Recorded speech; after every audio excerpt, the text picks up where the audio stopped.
montre, on le disait, riche, donc des concerts gratuits. Et il se passe aussi, parfois, je vous propose de le découvrir, des choses assez bizarres. Hein, Lucie Gay, vous avez assisté à une scène pour le moins étonnante. C'était dans le cadre de Montreux il y a quelques jours. Oui, j'ai l'impression d'être dans la 4e dimension, l'espace d'1 minute 30, ça vaut le détour. Regardez attentivement, vous allez comprendre.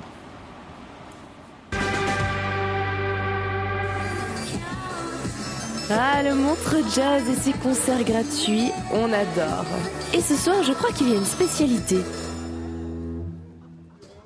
Ou un buzz. On n'applaudit pas. Et c'est flippant, là, sérieux.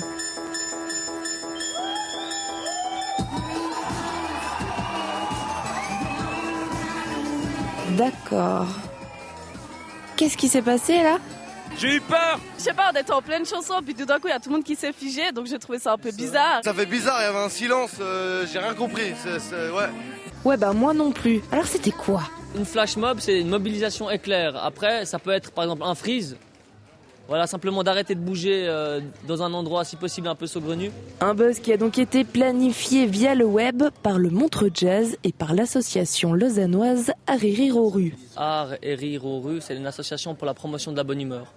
On organise en fait toutes sortes d'événements un petit peu décalés, un petit peu drôles, délire. Ok, mais pourquoi vous faites ça ? C'est étonner les gens. C'est vrai que, surtout dans les frises, on peut imaginer, tout d'un coup, on voit une centaine de personnes s'immobiliser. C'est vraiment le regard des autres qui est drôle, quoi. Plus que ce qu'on fait, c'est vraiment les autres, ils nous voient, ils disent mais qu'est-ce qui se passe ? C'était excellent en tout cas. On a adoré la réaction du public. Quand on a recommencé, quand la musique a recommencé, c'était jouissif, vraiment. D'accord. Vous m'avez convaincu. La prochaine fois, j'essaye. Les flash mobs, donc, ça se passait ici à Montreux. Lucie Gay, vous l'avez vécu, vous étiez dans la situation, c'est impressionnant vraiment ? Oui, c'était vraiment impressionnant. Ce qu'on voit peut-être pas très bien dans le reportage, c'est qu'il y avait une centaine de personnes qui se sont immobilisées. Net, comme ouais, ça. Ouais. Et ça fait peur ? Mais il y a eu des gens qui ont vraiment eu peur. Ils sont venus vers moi et m'ont dit mais genre qu'est-ce qui se passe ? Et pendant l'espace d'un instant, ils ont eu peur parce que il y a des gens qui s'attendaient pas du tout à ça. Et tout d'un coup, la musique s'arrête, les gens s'immobilisent. Et puis ils sont là, genre. On se dit, il y a une bombe quelque part. Est-ce que je cours ou est-ce que je reste ? Oui, mais c'était vraiment ça, les gens. On dit toujours étaient... qu'on est le seul à pas être au courant de ce qui se passe et que tous les autres sont complices et on devient paranoïa de ce genre de choses. Non, c'était vraiment impressionnant. Ouais. Urs Valère, vous suivez avec une certaine curiosité, vous connaissiez pas le phénomène. Je connaissais absolument pas, disons, ces événements. Faut dire que si on fait ça au Conseil des États, personne ne le remarque, hein, parce que de toute manière, ça bouge Oui, pas. non, mais nous sommes très disciplinés. Mais semble-t-il, il y a une grande discipline parce qu'autrement, ce ne serait pas possible.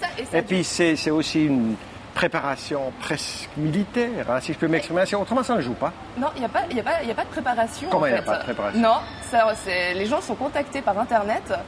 Et ils sont au puis, courant.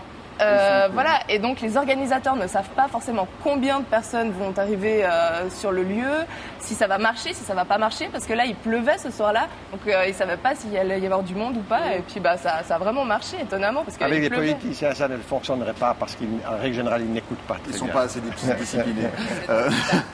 En tout cas, je vous remercie d'avoir été avec nous ce soir. Peut-être un mot, puisque vous parliez de politique, Urs Valère, le Conseil fédéral, ça vous intéresse toujours ? Attendez la fin de l'été.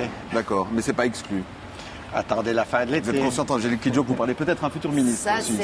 Ça, c'est. Je vais tout d'abord acheter encore le CD puis écouter. Les politiciens, ils ne diront jamais ce qu'ils ont. Oui, il était précis. Il a dit attendez la fin de l'été, on le fera. Ah ouais, c'est une réponse politique. Vous revenez en Suisse un de ces jours Absolument, après tout le Montreux temps. pour Quand vous voulez. Pour quel rendez-vous, vous savez pas N'importe où encore. en Suisse, j'y vais. On vous appelle et vous Absolument, viendrez. je Super. viens. Ben, on s'y engage. Merci d'avoir été avec nous ce soir, en tout cas Angélique Kidjo, d'avoir joué ici à Montreux. Merci Stéphanie Aloisi Amoretti pour votre accueil et toutes les animations, Flash Mob y compris. Hein, prochaine échéance, grosse échéance pour vous, c'est bien entendu Prince, samedi.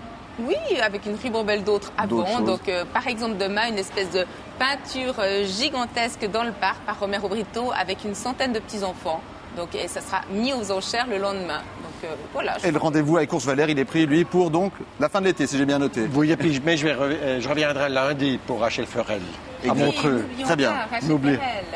Ben, le rendez-vous Peu est pris. connu, mais ça vaut la peine. Je vous remercie d'avoir été avec nous, en tout cas ce soir. À la semaine prochaine, on sera à Fribourg, à Jazz Parade. Bonne semaine.